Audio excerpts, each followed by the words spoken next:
बाग आज़ाद कश्मीर में भी 10 मुहर्रम उल हराम का मरकजी जुलूस मरकजी इमाम बारगाह से बरामद होकर अपने रवायती रास्तों पर गामजन है। जुलूस का अहवाल जानते हैं बाग से हमारे नुमाइंदे कामरान नसीम से। जी कामरान, अपडेट कीजिएगा। जी, बाग में योम आशूर का मरकजी जुलूस मरकजी इमाम बारगाह बाग से बरामद हुआ सुबह तकरीबन 9 बजे और इस वक्त ये जुलूस अपने रवायती रास्तों से गुजरता हुआ बाग के जमान चौक में मौजूद है, जहाँ से कुछ ही देर के बाद ये जुलूस अपने अगली मंजिल हैदरी चौक की जानिब रवाना होगा, जहाँ पे ज़ाकिरीन और उलमाए किराम योम करबला और फलसफा कुर्बानी पर रोशनी डालेंगे। उसके बाद कुछ देर वहाँ क़याम करने के बाद ये जुलूस अपनी हतमी मंजिल इमाम बारगाह बगलूर की जानिब रवाना हो जाएगा, जहाँ पे इस जुलूस का इख्तिताम भी होगा और वहीं पे शाम गरीबा का इनेकाद भी किया जाएगा।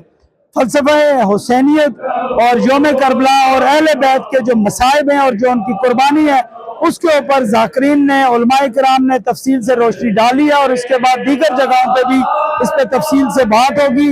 बाग के अंदर एक इंतहाई पुरअमन माहौल में, बेहतरीन माहौल में मजहबी रवादारी और हमांगी के तहत इस दिन का इनेकाद किया जाता है और इस दिन किसी किस्म की कोई मजहबी मुनाफरत या किसी किस्म की कोई यहाँ पे तशवीश या हंगामा आ रहा है या इस तरह की सूरत हाल देखने को नहीं मिलती और आज भी रवायती तौर पर यही सूरत हाल है। जी।